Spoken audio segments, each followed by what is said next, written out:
Buenos días. Yo soy Alberto Rodríguez y voy a presentar la comunicación llamada El mito de Orfeo como base de lo fantástico en el cine de animación contemporáneo. En primer lugar, me gustaría agradecer a la organización del Congreso la aceptación de la comunicación.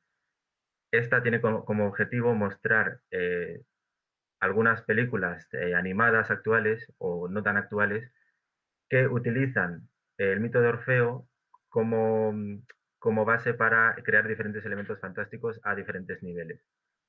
El objetivo también es un poco sacar a la luz estos referentes culturales que, en mi opinión, le dan bastante calidad narrativa a estas películas que normalmente están bastante infravaloradas.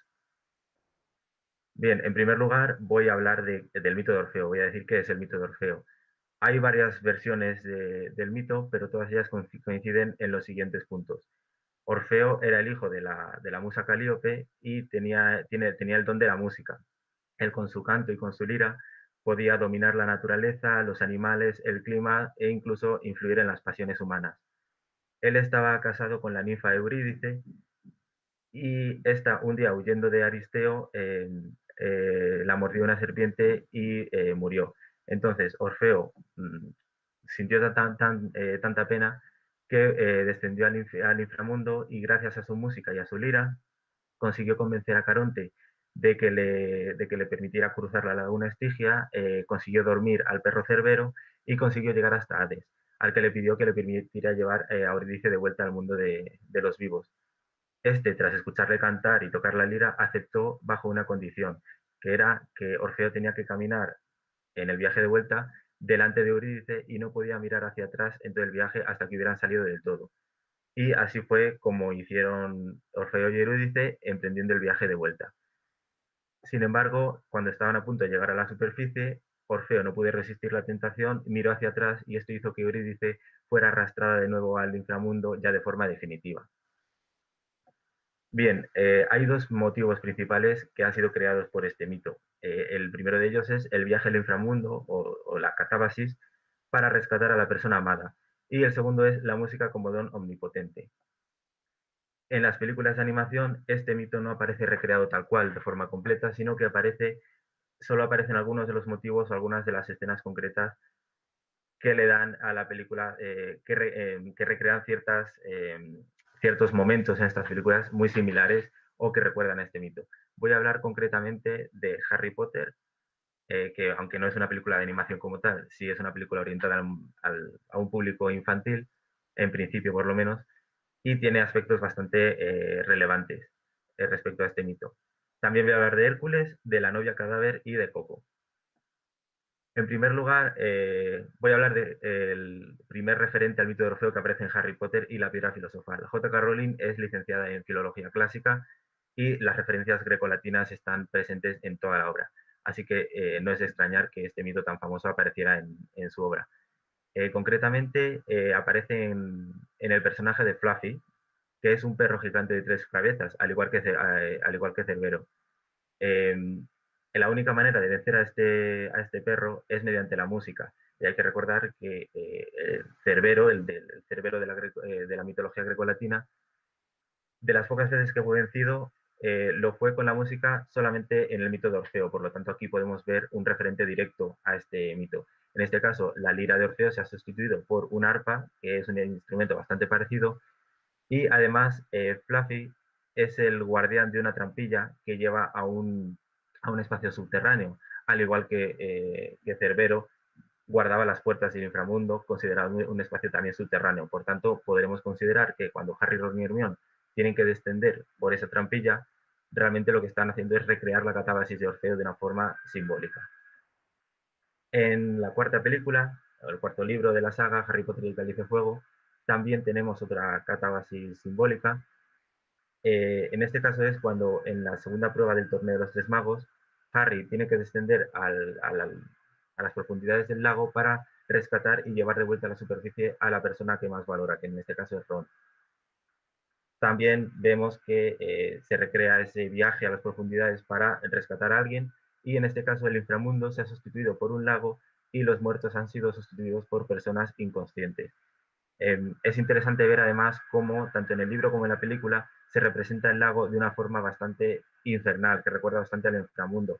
Se incide mucho en las profundidades, como se ve en el texto que muestro aquí, o en la película esta escena en la que se incide mucho cómo Harry tiene que bajar hasta abajo del todo.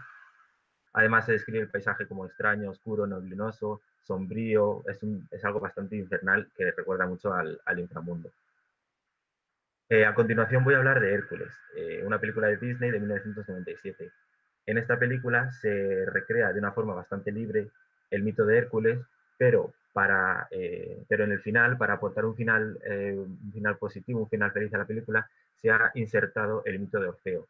En el mito original de Hércules, debido a un ataque de locura inducido por Hera, mmm, mata a Mégara, a su mujer y a sus hijos. Obviamente esto en Disney no iba a aparecer, entonces lo que han hecho en la película es cambiar ese final por el del mito de Orfeo, de manera que Hércules, cuando Mégara muere, desciende al inframundo y convence a Hades de que le permita llevar el alma de Mégara de vuelta a la superficie, al igual que Orfeo hizo con Eurídice. Hades accede porque piensa que Hércules va a morir en el proceso, sin embargo, al realizar una acción tan valiente, se convierte en Dios, por lo que hace que tenga éxito en su intento, cosa que no pasó, no sucedió con Orfeo.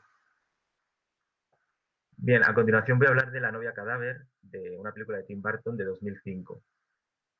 Esta película tiene varios aspectos interesantes que recuerdan a este mito también. En primer lugar, la película trata fundamentalmente de una mujer muerta, Emily, que va al mundo de los vivos para recuperar o para traer a Víctor, a su amado Víctor, de vuelta con ella al mundo de los muertos y poder vivir allí su amor. En este caso, se ha producido una inversión de la catábasis, porque en vez de ir del mundo de los vivos al mundo de los muertos y luego de vuelta, Emily va del mundo de los muertos al de los vivos y de vuelta.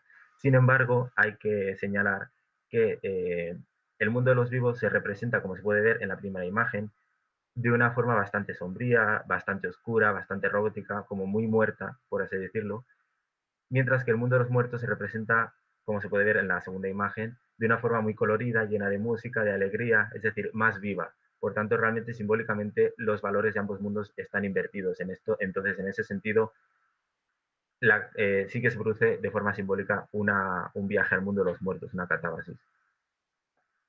Eh, en dos de las obras donde aparece este mito, en la literatura grecolatina, que son las Metamorfosis de Ovidio y las Geórgicas de Virgilio, la segunda muerte de Eurídice, es decir, el segundo la segunda bajada de Eurídice al inframundo, está representada de una forma muy particular.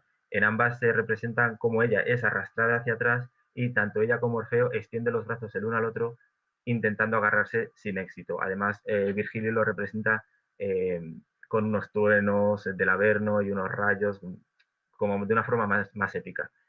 Bueno, pues en la segunda vez que Víctor va al inframundo, la escena es muy similar a cómo se describe en este mito. Él es arrastrado hacia atrás por Emily y tanto él como Victoria, que es su futura amante, extiende los brazos el uno al otro intentando, o bueno, simbólicamente intentando agarrarse sin éxito, al igual que sucedió con Eurídice. Además, otro aspecto de esta película que está muy relacionado con el mito de Orfeo es la importancia de la música. Víctor es un personaje muy perdido en la sociedad, que siente que no pertenece a ese lugar y que es bastante torpe además. Sin embargo, tiene el don de la música. La música es lo que le hace feliz, lo que le hace liberarse y lo que le hace alejarse del mundo. En este caso, su instrumento es el piano en vez de la lira y aparece en muchos momentos relevantes para él y para la película. Por ejemplo, cuando él conoce a Victoria, como podemos ver en la primera imagen, él está tocando la música. Está tocando el piano y es el momento en que la conoce y se enamora de ella, por así decirlo. Y además la música también aparece como un elemento capaz de influir en las emociones. La segunda imagen, en el GIF, podemos ver que Emily está inicialmente enfadada con él, sin embargo, al tocar el piano, esta deja de estar enfadada y se reconcilian. Podemos ver ahí la música como elemento purificador de emociones, como en el mito de Orfeo también. Y para terminar, la última película de la que voy a hablar es de Coco. Esta película es la que más relación tiene con el mito de Orfeo y la que más elementos tienen en paralelo. En esta película, Miguel es un niño mexicano que sueña con convertirse en músico, tiene un ídolo musical que es Ernesto de la Cruz. Sin embargo, su familia rechaza totalmente esta afición porque odia la música. Entonces él, de forma casual, de forma accidental, viaja al inframundo y allí vive una serie de sucesos en los que tiene que encontrar a Ernesto de la Cruz para que éste le bendiga y pueda volver al mundo de los vivos y dedicarse a la música. Bien, en esta película, la mitología, el mito de Orfeo, la mitología grecolatina, se ha fusionado con la tradición mexicana del Día de Muertos para crear la trama, y esta gira fundamentalmente en torno a dos motivos. El primero es la importancia de la música. De hecho, de Ernesto de la Cruz, que es el ídolo de Miguel, se dice que cuando tocaba su música hacía que la gente se enamorara de él, al igual que sucedía con Orfeo, puede influir en las pasiones. Y nunca subestimos el poder de la música, es decir, aparece la música como un elemento poderoso. De nuevo, se ha sustituido la lira de Orfeo por la guitarra de Miguel. Y el otro elemento, el otro motivo en torno al cual gira la trama es el viaje al mundo de los muertos. Y está justificado en función del contexto temporal, porque la película sucede en el Día de Muertos, que es en la tradición mexicana el día en el que el mundo de los muertos y los vivos están conectados, y los muertos pueden viajar al mundo de los vivos si estos han puesto su foto. Bien, estos dos motivos se fusionan para crear a lo largo de la película diferentes momentos, diferentes escenas similares al mito de Orfeo. Y son, por ejemplo, voy a hablar de tres concretamente.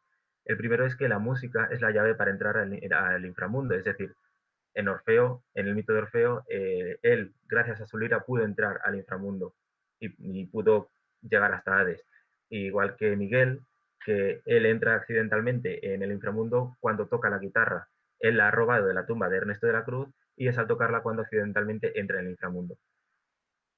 En segundo lugar, Miguel desciende dos veces al inframundo, y la primera vez que sube para luego volver a bajar es bajo una condición. Es decir, la primera vez que vuelve al mundo de los vivos lo hace bajo la condición de no volver a tocar la música nunca más, cosa que él, según llega a la superficie, incumple porque roba otra vez la guitarra y vuelve a bajar por haber incumplido esa condición. Exactamente igual que Orfeo, cuando subió la primera vez al inframundo, rompió la condición y Eurídice descendió otra vez al mundo de los muertos. Y en tercer lugar, Miguel, al igual que Orfeo, supera todos los obstáculos que se le plantean en su viaje por el inframundo gracias a su música. Es decir, gracias a la música, él convence a la gente de que le ayude, consigue entrevistarse y hablar con Ernesto de la Cruz y consigue superar todos los obstáculos, al igual que Orfeo, gracias a su lira, superó el rechazo de Caronte, la amenaza de Cerbero y el rechazo de Hades. Y por último, ya para terminar, voy a hablar de otra referencia cultural que es interesante en esta película, que es a la Divina Comedia de Dante Alighieri. Tanto en la película de Coco como en la Divina Comedia se recrea un viaje por el inframundo. En el caso de la película, protagonizado por Miguel, y en el del libro por Dante. Y ambos tienen un guía espiritual. Dante tiene a Virgilio y Miguel tiene a un perro que precisamente se llama Dante, como homenaje a esta obra, y que es como el que le guía por el inframundo. Además, al final de la película, literalmente este perro se convierte en un guía espiritual, porque se convierte en alebrije, con lo cual al final se hace real el hecho de que es guía espiritual. Y he terminado, gracias a todos por la atención y espero que os haya resultado interesante.